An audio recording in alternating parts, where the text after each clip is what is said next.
Hi guys, welcome and welcome back to my YouTube channel. My name is Mogi Stella, aka your favorite YouTuber, aka unataka kuachana mwingine other than me. And today I'm joined by at this point you're not a guest. We know co-partner, co-owner of this channel, and we love her wisdom, we love her vibe, we love her brain, we love her as a friend. Judy Sutoke best friend yangu kwa wangu. Kosho ni dai. Mimi nakudai lakini. Nimetoka kila mtu. She's lying. She could never. So we are back with another wonderful and engaging topic, and today we are speaking about daddy issues. So before we introduce the topic, before we describe what daddy issues are, we would like to set a disclaimer. Yes, so we are a product of very present and very wonderful dads, but that doesn't erase or remove the fact that to an extent we may experience daddy issues or feel like we do not connect as much as we would, and that's why we are doing this video. And I know maybe you have the same sentiments or you feel the same way and you'd like to listen. Okay, so Judy, kindly define for us what are daddy issues. Well, Mm-hmm. it's called the dictionary version of the word means that the term daddy issues is often a way to describe women's attachment issues in a relationship. This usually comes from insecure attachment with a father or father figures at a young age. Higher, and then disclaimer.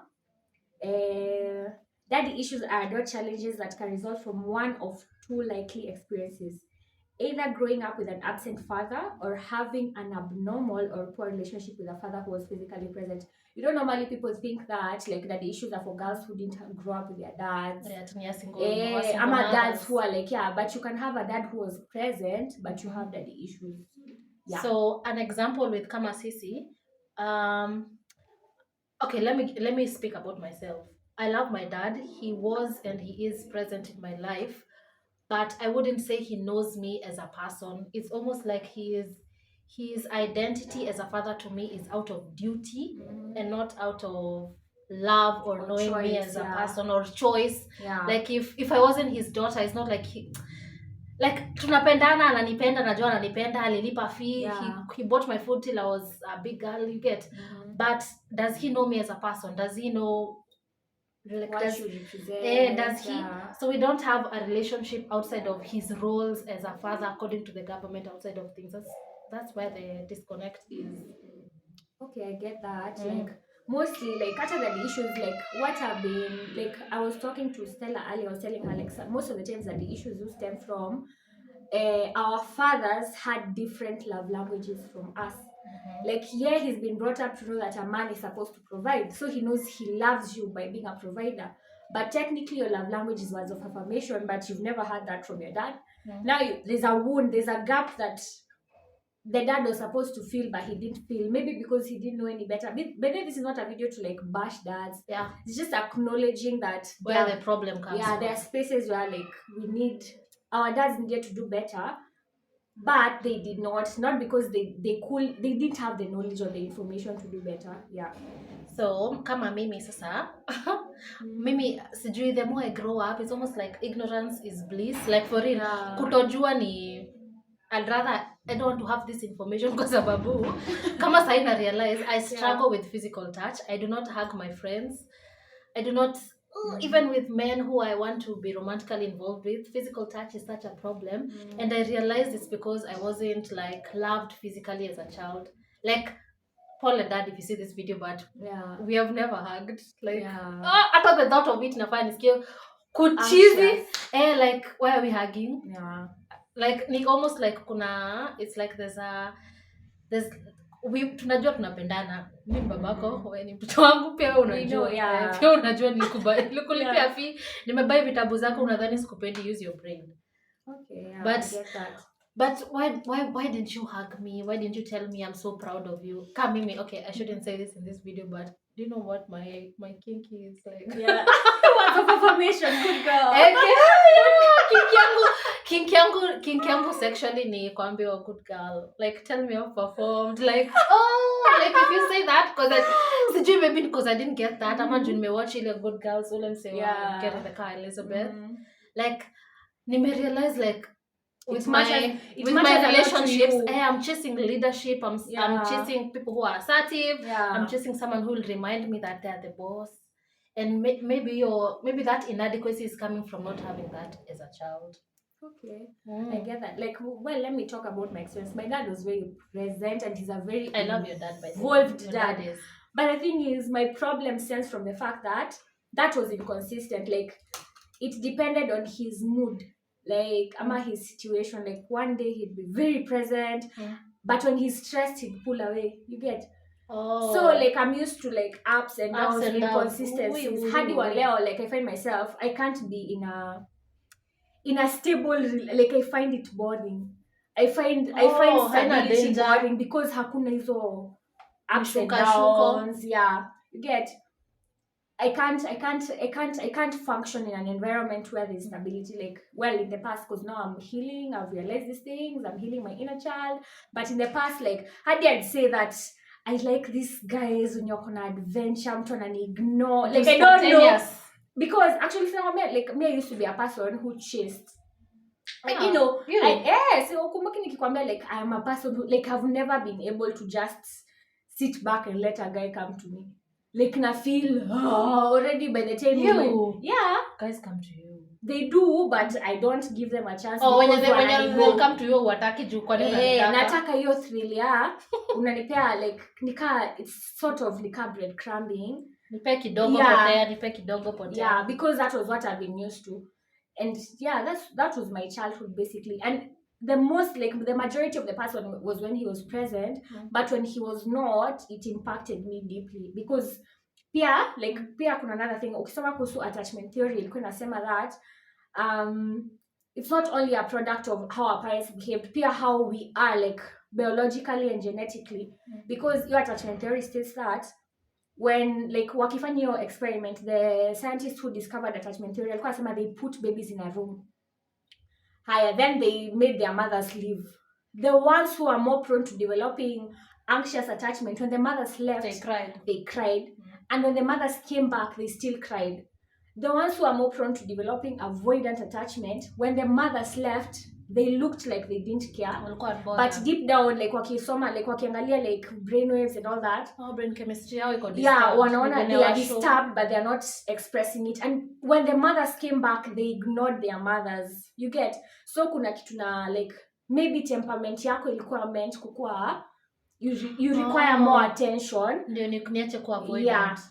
No, si ati ndo ache kuwa avoidant. Like, secure babies walikuwa secure from the very start. Whether the mother lives or when the mother left, they cried, but when the mother came back, secure babies relaxed and they were confident in the fact that my mom is here. It's like safe. Almost I knew that I would. Yeah, but anxious children were anxious, like whether like it's a temperament, it's like form of a brain chemistry. Because for the longest time I was like, mbona niko hivi, but I am just like that. So you just accept. There are things. I love to say, like, parents can nurture you into like a secure state, whether you're anxious or avoidant. So like, yeah. So kama sasa Mimi and Judy, we come from an African setting where it's almost normalized, like it's almost normal, unless you want to deny, it's almost normal for you not to expect emotional validation from your parents. Like, it's not almost normal, it is normal. Like hata kama mama yako aje kuambia I love you, like mimi sina recollection ya babangu kusema kuniambia personally Stella like nakupenda, but ana expect ni deduce from his actions. My parents wana expect ni deduce from the actions that I love you as my child, but you not vocalizing it is creating confusion in my head. Because I'm translating that in my relationships. You get that's the problem. Because the differentiator, if maybe you are loved correct, and again this is not like a nini to them. It's a translation of how I grew up and how I'm experiencing life right now as an adult. Like you not telling me you love me over and over and over again, in an creating confusion with how I'm experiencing men. Okay. Kwa sababu what's the difference na huyo mwenye ameniambia ananipenda? Sasa the thing is niki experience mwenye ana overdo mwenye that's why when mwenye maybe ako secure, that's why we don't like maybe that's why girls don't like good guys because you're a good guy ni actually there was a study I swear to God there was a study that was saying you're that too healthy wewe shida yako imagine this study was saying that it's not that girls like bad boys, it's just that they grew up with absentee dads who don't know how to express love, so that's familiar. It's not that it's something they want, because we gravitate towards what's familiar. Like their brain is wired to like gravitate towards something that's familiar, because purpose your brain is to keep us safe. Now safety comes from kitu nimefigure out. So if something like it may be a bad thing, it may be technically it may be the worst thing in the world, but if the brain knows that is normal, that is normal, that is what it will gravitate towards. Maybe unapenda like kuna girls out there for real talk to a person anasema like yeye hawezi kuwa na mtu hana drama, and then sometimes and then there was I swear to God, and then the therapy ni 500 kg. Kulikuwa na hii recent post ilikuwa nasoma like ya kina Kabiwa Jesus, ilikuwa well kuna hiyo aspect but pia kuna kuna udem alikuwa amecomment kwa post ilikuwa on Nairobi Gossip, and then she said that Kabi is such a simp for Millie, and it triggered me because like this is a woman talking about a husband being in love with his wife. I may not like them, I think, but yeye anafeel triggered na venye Kabi ako overly open with how he loves the wife. Sasa yeye unaweza pata dem kao understand mbona a man is very open with his affection, because that she's used to ni men who ni wale mademu kama akuchapia kwa like lazima uchapo kidogo therapy. So okay, we've talked too much, and maybe we have described what daddy issues is, but maybe we haven't highlighted what some of the symptoms of daddy issues, like what are the cues that will tell you have daddy issues. Maybe we'll read for us. Okay, so there are certain things you might be doing or you do within your life that may inform that you have daddy issues. Higher symptoms of daddy issues. Well, first of all, attachment styles are a big indicator of daddy issues. Or because like our fathers are our primary, how do we put it? Like they are our gods. This is the first experience with a male person. That's the first person you fall in love with. So they set the pace for how you love in future. Hatufiki. Signs and symptoms of daddy issues. You are possessive and clingy. Kwani that's bad. I don't know. Let's see. You're my man. Kwani mbona utaki nikuwe possessive wewe? Legitimate daddy issues can result in feeling overly anxious and a partner must go somewhere. If you're constantly worried about being alone, making you act clingy or possessive, you may have an anxious attachment style. This can make you irritable, suspicious, and constantly worried about the integrity of the relationship. Many study. You demand an overabundance of love and assurance. When people grow up not having their needs met in terms of the love and reassurance they receive, it can put excessive pressure on adult relationships. You might be seeking a partner who can deliver on what you missed. You may compare yourself with other women who've been in your partner's past life. You might even suffocate your partner, feel unloved, or even believe that you've been abandoned when you haven't. This one is funny. You want sex all the time. It is symptom of daddy issues. Wow. It's a dominance thing. You want sex all the time. Why? I read that. Because, before I read it, I know like for a fact it's true, because for women, sex is a form of emotional connection. For men, so kila mtu is not. So like, wewe personally, the girl with the daddy issues is seeking. So these kids are stereotypes that girls with daddy issues, like it's a thing. They're overcompensating. You're not even overcompensating. They're trying to earn your love. They're trying to bond with you emotionally. So like, and sex so is a way. Skills huko. Wana overdo. Tafuteni wasena kwa daddy issues. Unajua. Kayo symptom ni weird. But see, there are girls who are hypersexual. About to debunk. But hypersexual. There are girls who are hypersexual hata kama wana daddy issues. Hata ukisoma like mbona hypersexuality happens, inakuanga because of trauma. Hypersexuality is a symptom of either abuse, something. Because for women, sex is not. Sinikuwa kwambia like hiyo study ingine ilikuwa inasema like for women, when women have sex, they release a hormone called oxytocin. The Inafanya bonding. na bond. Men don't produce that. Testosterone inhibits the production of oxytocin. If I got that correctly, we might need to research more after this, but I think so. So like women, your bonding hormone inafanya I feel like I'm closer to you. That's why women may get attached after sex, but for a man, it's just about release. He's just releasing tension and relaxing. Afterwards, if anything, inaweza hinder his ability to connect with you. Oh, that's why they like fall back. Yeah, maybe after a man may sex. fall back after sex Or cause they sleep. yeah, hiyo release asha like hajui purpose yako anymore. Wanataka kulala, me want to cuddle. Yeah. Nyinyi, hebu mwende therapy. Yeah, so ilikuwa nasema some women who grew up with dysfunctional father-daughter relationships feel that sex can offer them the love they didn't receive as children. You hear? That is sad. Me, I don't like You that. may believe that regular or perhaps excessive sexual intercourse will make your partner love you more. That's bad. That's You also might try using sex to build your self-esteem or to feel accomplished and good about yourself. Number 4, you're only interested in dating older men. This is the classic trait most associated with the concept of daddy issues. If you grew up in a home with a dysfunctional or absentee father, you might hold a subconscious desire to be with someone who can protect and provide for you like your father should have. You may believe that an older man can give you the affection and or financial stability that you missed as a child. Wow. Number 5, you are afraid of being alone. People who jump from one romantic relationship to the next without any real connection are often afraid to be alone. You may be so apprehensive about loneliness that you're willing to settle for any adult relationship, even if it's one that's abusive or unhealthy.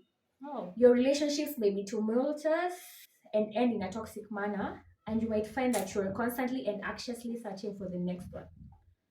But yeah, okay, in defense of girls who go for older men,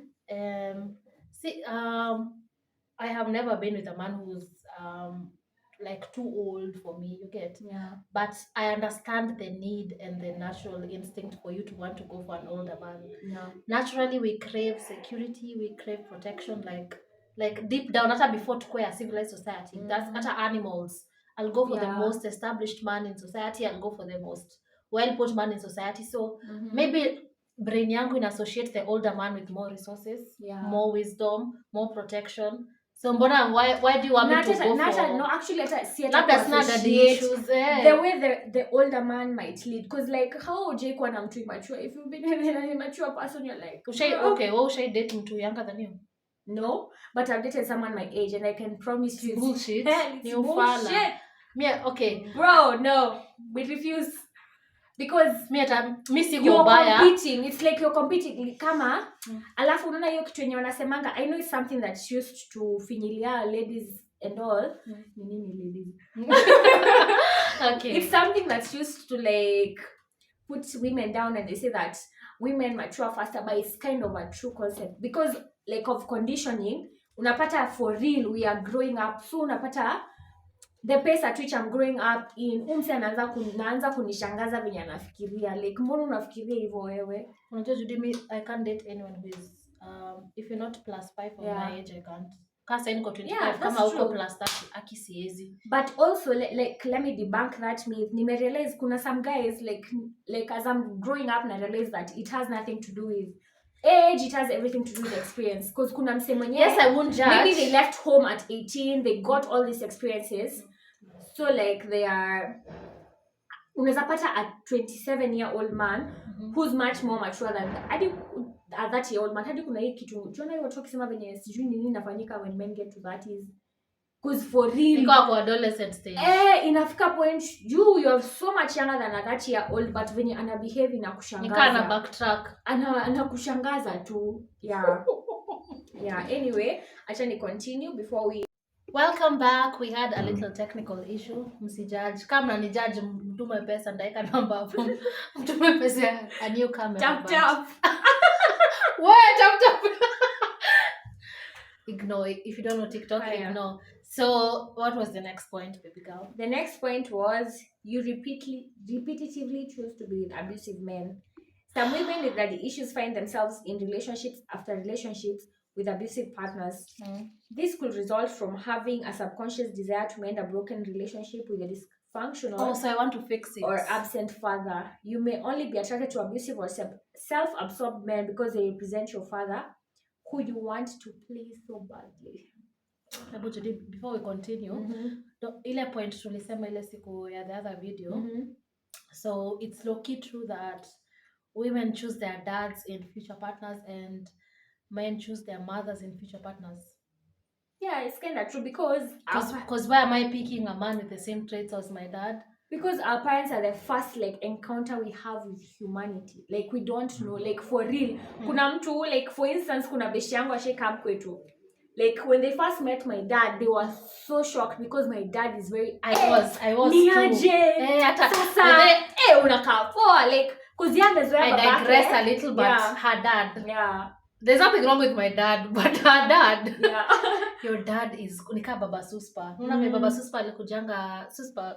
Okay. Yeah.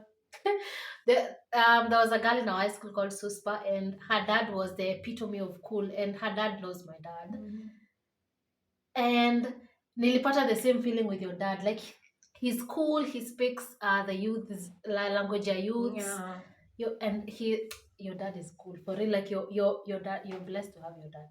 I am actually blessed. You see, like, but yeah, like seeing it on my perspective is the fact that like one thing I've learned like by talking with like one thing about my dad I like about him is the fact that he's open to addressing his issues even with me. Hata saizi ataniambia, you know me growing up, me babangu alikuwa nakuja amenyamaza, you get.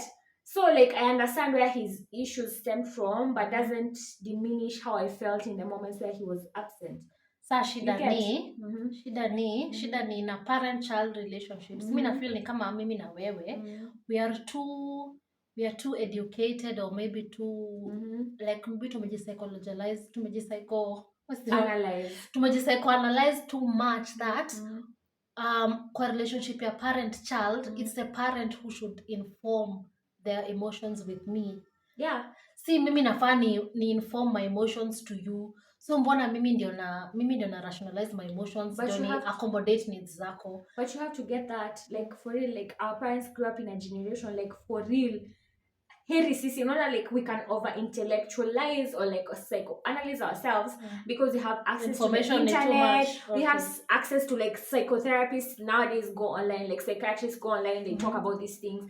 Our parents, the information they had ni gazeti, radio, na TV, KBC, sijui nini na ingefungwa at 8. So like for me kenye ilinifanya ni understand my parents better was the fact that I learned that if my parents were given 100 shillings, like in terms of emotions, I'm 100. Let's say these are emotional currencies. If they were, if they were given $100, if you want this girl, if they were given $100, my parents multiplied it and they gave me all that they had. You get, like they gave me like hawakubakisha, even though maybe price yangu yenye mimi naweza taka ni 10k. But with the $100 they were given, they multiplied it, got it to 1,000, then they passed it down to me. It is my responsibility right now, like to get it to the 10k that I want. But they gave me all that they had. That's how I came to be like, you know what? Even my mom has never seen a healthy relationship. My dad has never seen a healthy relationship. He doesn't know healthy love. He doesn't know communication. Yeah, I don't know like venye walikuwa wanatandikwa like when you talk to your parents they're like unajua tulikuwa tunachapwa wewe hujaichapwa like vitu kai hivyo. Well, mimi nilichapwa na mama yangu. Like my dad has never beaten me, but yeah, alichapwa na baba yangu. He has never slapped. He has reprimanded with words, but he hasn't like physically like beaten me up or something. So like they did better. Alafu nilikuwa I was telling you that I had this conversation with my mom. I was telling her that if I don't acknowledge where you went wrong, I will pass down because I will assume that is right to pass down.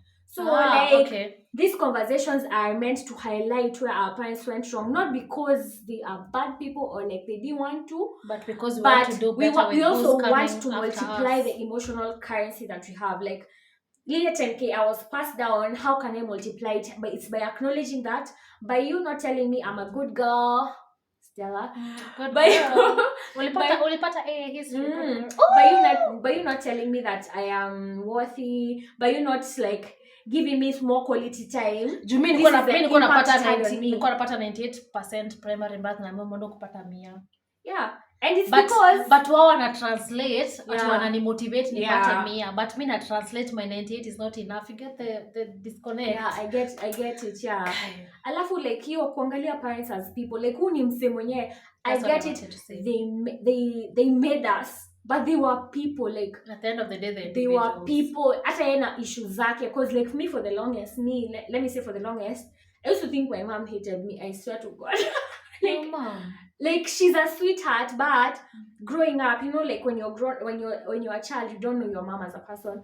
So like my mom was always so like Overachieve. yeah, she was Okay. like hata mimi, I've never heard from my mom that this is good. It was always you can do better. Hata nikuwe number 1, hata nipate 100%. Ukiwa number 1 shuleni, Yes. unaweza kuwa number 1 in the district. Yeah, like Ukiwa number 1 in the district, you can be number 1 in the and then province. pay the lack of physical contact and nini. Hata mimi I've never had You my get, mom. but it's because pia yeye haku experience na hana exposure we have right now. Like you see the 21st century kenye imetufanyia ni we have so much exposure. Like I'm here talking about daddy issues, attachment wounds, nini. It's not like I've been to therapy yet. It's the fact that I have been exposed to therapists. I've been exposed to books from like psychotherapists, like.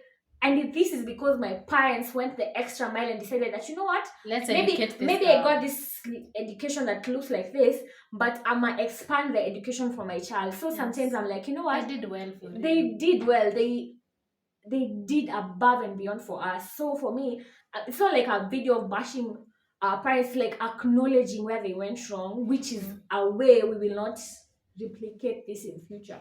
Anyway, Yes. so as much as mwana tunaongea hapa, hata hii kizungu tunaongea kama mimi, if kama wazazi, kama mama yangu angeuza mboga Githu, hii kizungu mingi mnasikia niko hapa na singekuwa nayo. So as much as I acknowledge what they've done to make me who I am as a person, I can also highlight like the downside. Do you understand? I have an analogy before we conclude. Like I was telling, like we were talking about forgiveness the other day, a few of my friends, and then it was about like how forgiveness is not that I'll just wake up one day and forget. It's every time I remember, Na assess, narudia the process. every time I remember, I forgive. So we were talking about, I was giving this analogy whereby sometimes maybe someone like you are helpless, then they carry you, and then as they are carrying you, they graze you against a wall. Then you start bleeding. Then you get to the destination where you're going. Higher. You're bleeding, but if you decide that you will ignore the bleed because you see the sacrifices this person made to carry you, in the long run you might become resentful. Maybe if the wound starts deteriorating, that's the same thing with emotional wounds. Like our parents had the best intentions. They carried us and everything. They brought us up, but along the way they made some mistakes. Ignoring those mistakes doesn't make it better. It doesn't make you more appreciative. Like you can acknowledge that when this person was carrying me, that was such a selfless act, but I need to tend to the bleeding. You grazed me on a wall, I need to tend to the bleeding. Doesn't mean I'm ungrateful. That's the same thing with like tending to emotional wounds. Like I acknowledge that mom and dad, you did your best, but along the way you wounded me in some sense. Which is okay to talk about. And it's okay if you wounded me because you are not perfect. They're not perfect. They're just human beings. So like basically tending to emotional wounds is like tending to the grace that may have occurred when a person who was carrying you, who happens to be a loved one, like grazed you. Like ignoring the grace won't make it go away more appreciative. You're not more appreciative by ignoring what they did wrong. And that's how you pass down to your kids. You're like, si hata nilikugwara kwani mbona you know like nilikukulisha hiyo siku, nilikubeba nikakufikisha hapo kwa umefika. But it doesn't negate the fact. Na feel kama hii ni ile topic ya black tax. Like there are certain conversations within black societies or African societies that are taboo. Like kuna vitu naweza mpia mamangu ama babangu uone ni kama niko ungrateful for the education. Ulifika university, umesomea private schools, tumekusomesha, you can speak good English, na bado nataka ku highlight where I went wrong. So I have experienced parenting firsthand, and one thing that I'm doing to break like generational curses is practicing gentle parenting. So Yeah. mi nilikuwa nanyorosha over the slightest of things, but I take a wusa every time Rumi does something wrong. Najiambia, she's a child, you're above 18, she's 3 years old. Relax, huu ni mtoto, do better. She's never been this Like, age before. ajai kuwa hapa. So it's a first-hand experience for me as a parent, and it's a first-hand experience for her as a child. Yeah. Our parents may not have had the same experience as juu mi niko na information, niko na ebooks, nitaenda clinic niambiwe practice gentle parenting, but maybe yeye hakuenda clinic, alinizaa maybe at home, you understand? So as much as you may feel you have parental issues or the issues that your parents translated to you as they parented you growing up, show some grace and understand that we grew up in different times and it's all right. Yes, go to therapy if you afford it, do what you need to do if you afford it, but show grace to the people who, because if they wanted to wangekutoa. Yeah. Like okay, there are times when I feel like mimi mamangu angenitoa have a beautiful life.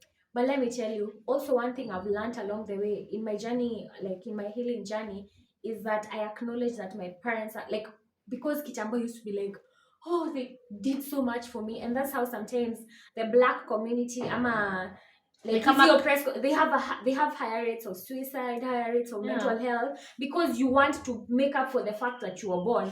Like you made I didn't decide to be here. Choice. Yeah. These were grown-ups who made a conscious choice to have a kid, and I can't carry everything for them. Like I have to give them some responsibility. Stop parenting your parents. Like, oh yes, stop. Like stop even in your parents. mind, like they were parents. They should have known. Like to some extent, they should have known better. Even though they did not, they should have. And you should not carry the price for them not knowing any better. You're not like, oh, but walinisomesha. Like if they did something wrong, it's okay. Like to acknowledge that. So they did Judy, something wrong. let me ask you. Like right now you have no child. Yeah. Moving forward, how would you ensure that if you ever want an offspring, how would you ensure they never have daddy issues?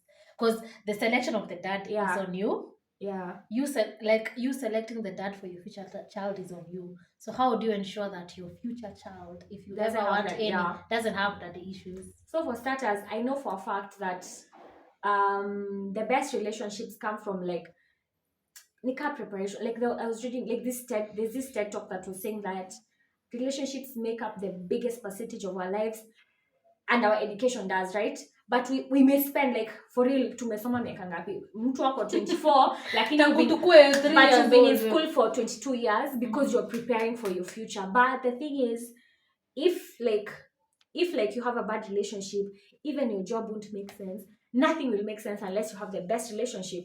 And the best time to prepare for a good relationship is right now, or like when I'm single. When I'm single, what do? I analyze, like me being here talking about this, acknowledging that I have dad wounds, seeing how they affected me, seeing how I project that onto society is one step towards making sure that I don't repeat that. By acknowledging that what was done for me wasn't okay to some extent. Some of the things done to me, consciously or unconsciously, weren't right. And by acknowledging that they weren't right, I'm a step closer to like not repeating them. So this discussion is like it's a step closer to me not passing that down. You get it is really so like by acknowledging that there are mistakes made. How can I do better? And it's not like because sometimes knowing is not enough. It's like what are better ways to do this? Yeah. Okay, implement and make more sense. Yeah. So you see, this is why we love having her on this channel.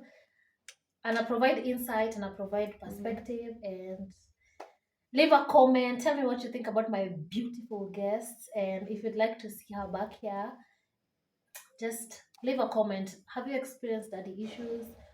What does the definition of daddy issues mean to you as a person? Please leave an honest comment. There are no judgments. This is a safe space. Channel ni ndogo. Mimi si hao watu wako na million subscribers. Like, I'll leave my number in the description box. Like, if you have issues as a woman or as a man, because even men experience daddy issues. Men have the worst daddy issues, actually. Yeah.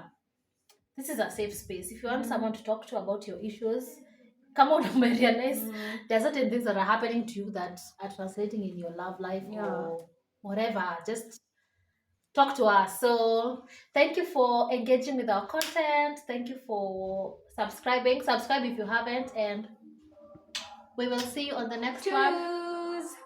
Kwaheri. Kwaherini. Oh.